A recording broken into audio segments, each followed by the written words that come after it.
I am the Tofu Golem. Please enjoy the video. In this video, I will show how to make tomato sauce with just tomatoes. Start by selecting ripe, blemish-free tomatoes and wash them well. Core and score each tomato, then blanch and plunge into ice water to remove skins effortlessly. Chop roughly or crush by hand depending on texture preference. Keep salt minimal to highlight natural sweetness and plan to simmer gently to concentrate flavor without heavy stirring. Gather only tomatoes, a bit of salt, and optional olive oil for finishing. Core and score the tomatoes, then blanch them briefly to loosen skins and shock in ice water for easy peeling. Remove cores and decide whether to seed for smoother texture. Crush by hand or rough chop for rustic character, and measure salt sparingly to taste. Let prepped tomatoes rest while you heat your pan for a gentle simmer.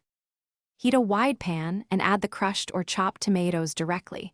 No oil is required at the start. Bring to a low simmer and maintain gentle bubbles so the sauce reduces slowly and develops sweetness. Stir occasionally, scraping the bottom to prevent sticking and skim any foam for a cleaner texture. Simmer until thickness and flavor concentrate to your liking, then finish with a little olive oil or fresh basil for.